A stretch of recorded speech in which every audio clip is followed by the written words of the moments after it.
नगर times में आपका स्वागत है। आपके साथ मैं हूं आस्था श्रीवास्तव। आपको बता दें कि मध्य प्रदेश में मुख्यमंत्री ने बड़े फैसले कैबिनेट में लिए हैं। पेट्रोल डीजल पर लगने वाले उपकर को मुख्यमंत्री ने खत्म कर दिया।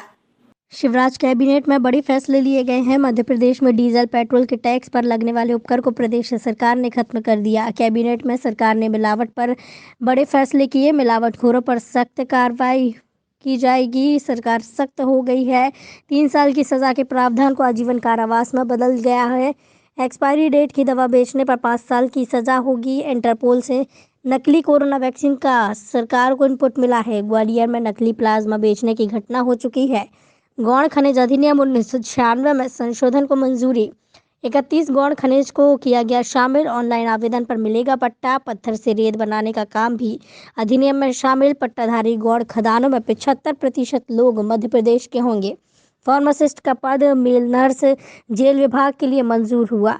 भोज एसएन शुक्ल और अंबेडकर विश्वविद्यालय में प्रतिकुलपतियों की नियुक्ति की मंजूरी मिली है। दमोह में एकलव्य विश्वविद्यालय, औरबिंदो विश्वविद्यालय इंदौर, महाकौशल विश्वविद्यालय जबलपुर को खोलने की मंजूरी मिली। पीएम कृषि सिंचाई योजना, हर खेत को पानी के लिए भूजल सिंचाई योजना को स्वीकृत। मंडला, शहडोल, उमरिया और डिंडोरी के लिए मंजूरी मिली। कमलनाथ सरकार का फैसला पलटा। सिंचाई के लिए नहर समितियों में चुनाव शुरू करने का हुआ फैसला। सीएम शिवराज ने मंत्रियों को बड़े प्रोजेक्ट की नियमित समीक्षा करने के लिए दिए निर्देश। कैबिनेट बैठक से पहले सीएम शिवराज और सभी मंत्रियों ने स्वर्गीय मोतीलाल वोरा को दी श्रद्धांजलि। स्वतंत्रता संग्राम सेनानी थे, कांग्रेस के कर्मठ नेता थे और पूरे जीवन उन्होंने अपनी पार्टी के माध्यम से प्रदेश की जनता की सेवा भी की। वे केंद्रीय मंत्री भी रहे, राज्यपाल भी रहे। बहुत सहज थे, सरल थे और मध्य प्रदेश में उनको आम आदमी से जुड़ा मुख्यमंत्री कहा जाता था। वो दलगत राजनीति से उठकर भी लोक कल्याण के काम करते थे। और मुझे याद है कि एक बार जब ओलावृष्टि हुई थी, माननीय पटवा जी उस समय भारतीय जनता पार्टी के प्रदेश के अध्यक्ष थे। मध्य प्रदेश कैबिनेट की वर्चुअल बैठक आज माननीय मुख्यमंत्री शिवराज सिंह जी चौहान की अध्यक्षता में संपन्न हुई, जिसमें अनेक प्रस्ताव आज स्वीकृत हुए। जैसा आप सबको विदित है कि मध्य प्रदेश की सरकार मिलावट पर कसावट के लिए कटिबद्ध है। सरकार संकल्पित है। मुख्यमंत्री जी स्वयं उसकी मॉनिटरिंग कर रहे हैं और आज ये तय किया है कि जो मिलावट के क्षेत्र में जिस तरह के देखने में आ रहा है, खासकर हमारे 2-3 अंचल ऐसे हैं जहां पर दूध में मिलावट, 2-3 क्षेत्र हमारे ऐसे हैं। गृह मंत्री नरोत्तम मिश्रा ने बड़ा बयान दिया है। प्रशांत किशोर ने बंगाल पर दिए बयान पर गृह मंत्री नरोत्तम मिश्रा ने चुटकी ली है। गृह मंत्री डॉक्टर नरोत्तम मिश्रा ने बयान दिया। प्रशांत किशोर के बंगाल विधानसभा चुनाव में बीजेपी को लेकर दिए बयान पर ली चुटकी। पीके और सीके सब फीके होते हैं जब जनता खड़ी होती है। यही प्रशांत किशोर हैं जिन्होंने बिहार में तेजस्वी की लालटेन बुझाई थी, उत्तर प्रदेश में साइकिल पंचर करवा दी थी। अब ममता की पार्टी भी तिनके की तरह उजड़ती दिख रही है। पेड वर्कर हैं, राजनीति पर ज्यादा ना बोलें। 23 दिसंबर राजधानी में किसान संगठनों के सत्याग्रह पर बोले मिश्रा। यही समझ नहीं आया कि उनकी मांग क्या है। उसे काला कानून बोल रहे हैं तो वो ये बताएं इसमें काला क्या है। गृह मंत्री नरोत्तम मिश्रा का बयान। धर्म स्वतंत्र विधेयक 2020 आज कैबिनेट में होगा पेश। दिग्विजय सिंह के बयान पर कहा, संघ राष्ट्रवादी संगठन है, राष्ट्र हित में कोई भी एजेंडा चलता है तो उसने बुराई क्या है। राज्यसभा सांसद दिग्विजय सिंह ने कहा था कि पीएम मोदी संघ का एजेंडा चला रहे हैं। टाइगर स्टेट के बाद मध्य प्रदेश को तेंदुआ स्टेट का दर्जा मिलने पर बोले नरोत्तम मिश्रा। मध्य प्रदेश अब हर एक चीज में आगे रहेगा। पहले पश्चिम बंगाल के पास ये दर्जा था, अब मध्य प्रदेश के पास है। से एक बात तो साबित हो गई कि कमलनाथ को कोई भी पसंद नहीं करता। अगर आपकी बात को मैं सही मानूं तो ये तो तय हो गया।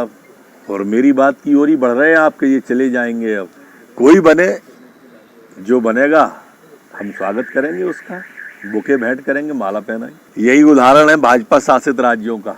तेंदुआ में भी है, टाइगर में भी। आज कैबिनेट के अंदर आ रहा है, आज पेश होगा। हम वीरों के और शहीदों की अनुयायी पार्टी है। दतिया में डॉक्टर सुकर्ण मिश्रा ने कहा कि आने वाले समय में दतिया में सभी लोगों को लाभ मिलेगा। योजनाएं लागू की जा रही हैं। भारतीय जनता पार्टी के वरिष्ठ नेता, युवाओं के मार्गदर्शक, युवा भाजपा नेता डॉक्टर सुकर्ण मिश्रा दोपहर 2 बजे दतिया पहुंचे, जहां पर दतिया नगर में आयोजित कार्यक्रम में वे शामिल हुए। इसके बाद दतिया नगर पालिका द्वारा प्रधानमंत्री आवास आवास योजना के प्रथम और तृतीय किश्त वितरण कार्यक्रम में मुख्य अतिथि के तौर पर शामिल हुए, जहां पर नगरपालिका के जनप्रतिनिधियों द्वारा युवा भाजपा नेता डॉक्टर सुकन्या मिश्रा का पुष्पमाला पहनाकर स्वागत किया गया। इसके बाद प्रधानमंत्री आवास योजना के प्रथम और तृतीय किश्त वितरण कार्यक्रम में उपस्थित नागरिकों को संबोधित करते हुए युवा भाजपा नेता सुकन्या मिश्रा ने कहा कि केंद्र की मोदी सरकार ने हर गरीब का पक्के मकान का सपना साकार किया। एक भारतीय जनता पार्टी है जो समाज के अंतिम छोर पर खड़े व्यक्ति के कल्याण के बारे में सोचती है। विधायक गृह मंत्री डॉक्टर नरोत्तम मिश्रा दिन रात दतिया के विकास के बारे में सोचते रहते हैं। कांग्रेस के 15 महीने के शासनकाल में एक भी विकास कार्य नहीं हुआ। वरिष्ठ नेता विपिन गोस्वामी, योगेश सक्सेना, प्रशांत ढेगुला, जीतू कमरिया, कुमकुम रावत, अतुल भूरे चौधरी, दीपक सोनी, जीतू अहरवार, कानू तिवारी, रविंद्र वाल्मीकि, आशीष गुर्जर, चंदू साहू, सेवंती भगत, दिग्गी, राजा बलवंत यादव, राकेश साहू जैसे कई लोग इस दौरान, कई हितग्राही, कई भाजपा कार्यकर्ता मौजूद रहे। ये दूल्हा इन लोगों ने जरूर मेरे को बना दिया है, लेकिन इस बारात में जितने हैं सब दूल्हा है।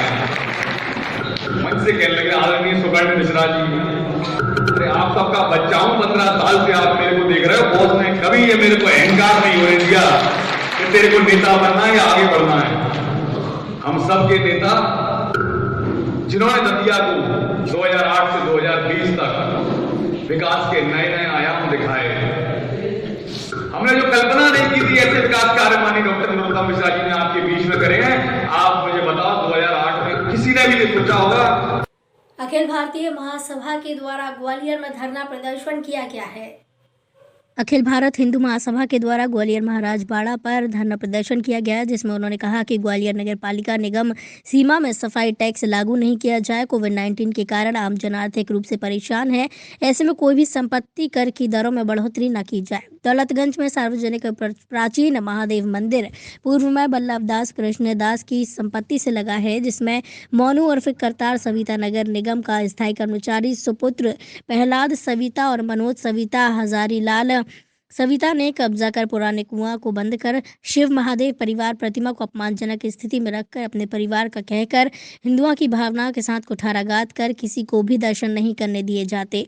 इन पर धारा 153A के तहत कार्रवाई कर मंदिर को अतिक्रमण मुक्त कर दर्शन गेट खुलवाए जाए, तो वहीं तिगरा रोड गुप्तेश्वर मंदिर को भी अतिक्रमण से मुक्त कराया जाए। इसी के चलते SGM को ज्ञापन सौंपा गया। सच्चाई तो ये है कि नेताओं के बीच में इनको अपना ज्ञापन लेकर के अपनी बात समझाएं। डॉक्टर जयवीर भारद्वाज जी, रामबाबू सिंह, विनोद जोशी जी, लालजी भाई, हर हर महादेव।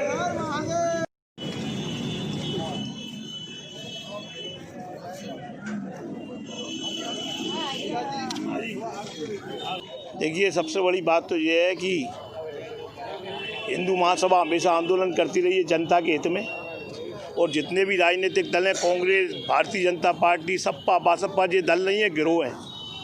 इन गिरोहों में जाकर के व्यक्ति पैसे देकर के टिकट ले आता है और बाद में जनता को खूब लूटता है। तो नगर निगम के चुनाव आ गए, तो इसके लिए जो है एक तो हम लोगों को सतर्क कर रहे हैं कि ऐसे व्यक्तियों को वोट न दें और टिकट न दें जो हमेशा लूटपाट मचा करके जनता की जेब काटते रहे। ग्वालियर से संवाददाता विकास रावत की रिपोर्ट।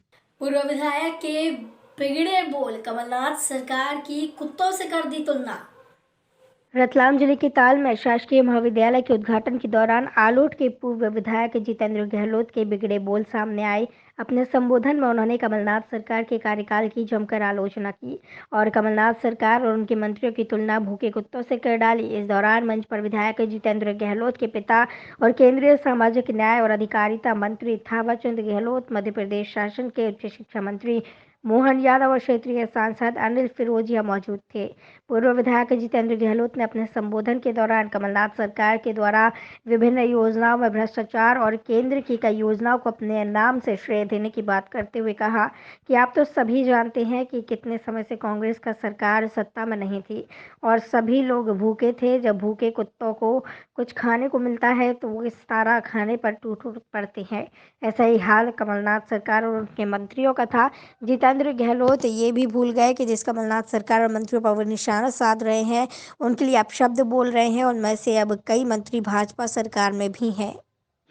वर्तमान मनोज जी चावला सिर्फ कहते हैं कि आज मैंने ये किया है, आज ये जो गौशाला बना रहे हैं ये केंद्र की मनरेगा की राशि होती है और मनरेगा की राशि से कोई विकास नहीं होता है। ये मध्य प्रदेश शासन के पैसे से नहीं हुआ है, ये केंद्र की नीति से हुआ है। खजुराहो फिल्म फेस्टिवल में समाज सेवी प्रियंका पांडे का सम्मान किया गया। खजुराहो फिल्म फेस्टिवल में समाज सेवी और सरपंच प्रियंका पांडे का सम्मान किया गया। विश्व प्रसिद्ध पर्यटन नगरी खजुराहो में चल रहे अंतर्राष्ट्रीय फिल्म महोत्सव में चौथे दिन आज छतरपुर जिले की खेरी ग्राम पंचायत की सरपंच प्रियंका पांडे को अपने कार्यकाल में ग्राम विकास हेतु बेहतर कार्य करने के लिए और कोरोना काल में अपने बेहतर गीतों के माध्यम से जन जागरूकता संदेश देने के लिए प्रयास प्रोडक्शन संस्था और प्रसिद्ध फिल्म अभिनेता राजा बुंदेला और उनकी धर्मपत्नी अभिनेत्री शर्मिष्ठा मुखर्जी द्वारा आज खजुराहो के मुक्ताकाश मंच पर प्रशस्त्र पत्र देकर सम्मानित किया गया। आज कार्यक्रम में मुख्य अतिथि फिल्मी दुनिया के जाने माने कलाकार राजेश पुरी मौजूद थे। वो प्रशस्त्र पत्र प्रियंका ने समूचे अपने ग्राम खेरी और क्षेत्रवासियों को समर्पित करते हुए पूरी राजनगर जनपद का सम्मान बताया है और आगे भी अपने ग्राम और क्षेत्र के लिए जो भी बेहतर बन सकेगा अच्छा काम करने का प्रयास लगातार करेंगे। प्रियंका ने मंच से अपना उद्बोधन में कहा कि फिल्म अभिनेता राजा बुंदेला ने फिल्म महोत्सव करके खजुराहो और बुंदेलखंड का नाम आगे बढ़ाया है। उन्होंने समारोह में पधारे हुए फिल्मी दुनिया के अतिथियों, स्थानीय जनों और राजा बुंदेला आयोजकों का धन्यवाद किया। रतनगढ़ टाइम्स में फिलहाल इतना ही। मुझे दीजिए इजाजत। नमस्कार।